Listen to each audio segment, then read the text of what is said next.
guys, it's P and Mathis, your local independent author and your local distributor. I hope you guys had an awesome day today. We know it's what, guys? Hump day. Yes, I just love to say that. I love to say that. Well, so much is happening, in the world today. You know, so much upheaval and candidates being selected and life having, changes, whether they're good or bad. We got the holidays going on. And so, I hope that you find some kind of a joy and peace in this time of, excitement and uncertainty.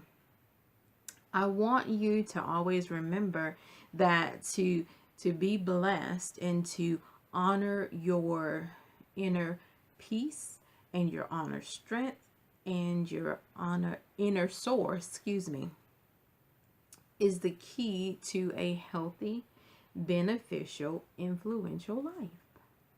And that's what we want to always have, and that's what we always want to be. We don't want to get sidetracked by the distractions of this life, because we understand that God is a jealous God, and He wants us always, always, always to love Him first, to come to Him first, to ask Him what would He have us do today. And I always want you to be able to give a reason for your belief. And how do we do that? We do that by studying the Word. That is always my heart and my hope for you. Like I always tell you, this is my commentary. This is my thought process after I read the chapter, and I'm reading Mark 15 tonight. And so I want you to dive into the Word. Let God speak to you through the Word. Let Him answer some questions for you. Let Him be a guide that no man can be. Don't rely on people's thought processes and their inability to even fix their own life and allow them to jump in and fix yours. That's not how we roll. So always, always, always listen to that inner God voice that you have. We are His children. We have the ability to go to Him and ask Him for what we need. We have the ability to stand on His power and His word. And we have the right to have a clear understanding of what that means and what that looks like. We have the ability to say, hey, God, I don't understand something. Can you make it a little bit more plain? Can you allow someone into my life that for a reason, maybe a season or for a lifetime, that will help me walk this thing out? So I'm not going to prolong tonight because your girl is hungry. And so I've got to do some cooking. So remember, this is my series, Are You Getting Head? This one is called Be Silent. We're working with Mark 15. And like I said, remember, always, always, always study the word for yourself. Study to show your own self approved. In this chapter, Jesus is being questioned. And what does He do? He doesn't return an answer.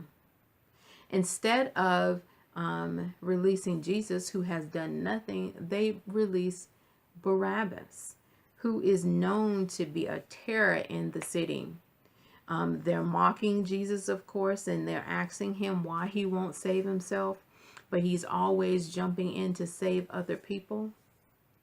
And Jesus kept silent.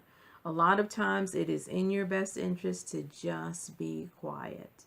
No one can assume what your thought process is. Now, if you open your mouth, you can definitely make yourself look wise or like a fool. It's your choice.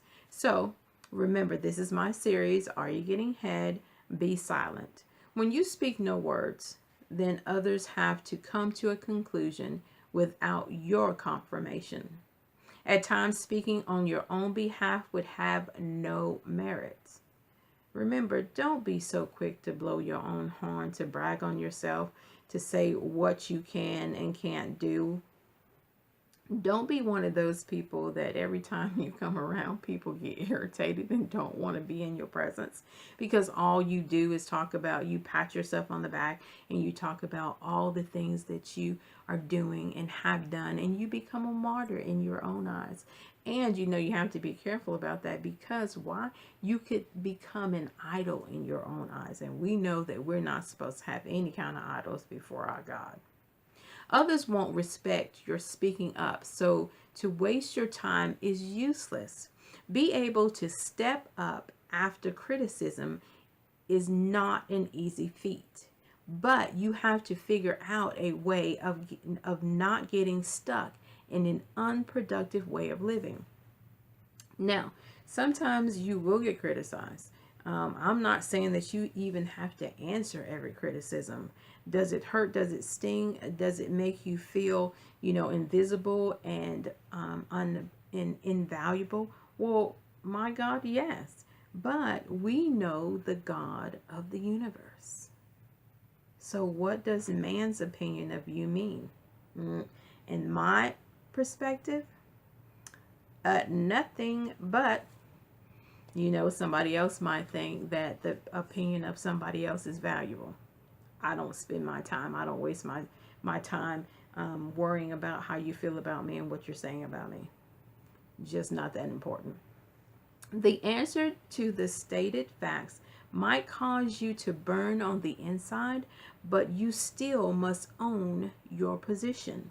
Now let's read Mark 15:4, which says, "So again Pilate asked him, 'Aren't you going to answer? See how many things they are accusing you of?'" And I'm going to go ahead and read 5. "But Jesus still made no reply, and Pilate was amazed." You know what? Sometimes it's just an amazing people, because things are coming at you, words are being said, but you still don't stand up to defend yourself. Why? Because you trust God, and you know that if something is happening and going on, there's a reason, there's a purpose, and He will turn it around for your good. We grow in every time we are things come against us. We really do grow, though it's hurtful, and sometimes you may feel like you're not growing and you don't understand why you have to be in that position or that time or that period of just being silent and just being quiet and just refreshing yourself in the word, reading and strengthening your own resolve. Is because God is going to use you mightily. And even if He doesn't use you mightily and he uses you on a smaller scale, that's all right. You know what I'm saying? If it's God's will for you, it shall be done. So always remember, if you keep your mouth closed, no one can say what you said because you didn't say anything, right? Okay, let's go ahead and finish this out. Never block the doors that will come to you by standing in front of them, trying to figure out how to unlock them when God simply says, just ask and it will be granted. That's all you got to do. Just ask. You know what I'm saying? Ask for God's will for your life. Just ask. Listening for the God voice that wants to guide you is the only way to succeed in your purpose of spreading your crafty gift. Don't let anyone steer you wrong because you feel they can manipulate you to the side, that dark side. Never be blind when walking through this life, that you only live once. Being quiet, remember, will keep you sane. It will keep you sane, guys. So, you won't have to give up an explanation for your actions. Don't spend your time trying to justify what you do, what you say, and how you act to people who really don't care in the first place. That will drive you crazy. They say the worst thing that you could ever do is continue to do the same thing over and over and thinking you're going to get a different result. and explaining myself hasn't gotten me any kind of beneficial wisdom or knowledge or any kind of grace or mercy, because my God gives that without any kind of hang up. I don't have to beg him for it. I don't have to be belittled because you feel that that empowers you today by making me feel small. I don't have to do any of that. All I have to do is be quiet and listen, ask for God's will for my life, and it will be done. So guys, like I said, I always want you to remember the power that you have is to study, to get into the word, to learn the word for yourself. Speak the word over your life. Ask God for his will for your life, and you can't go wrong. Hey guys, this is PM Mathis, your local independent author and your local distributor. And hey, as always, I want you to be blessed. So guys, hey, have a great night. Thanks. Bye.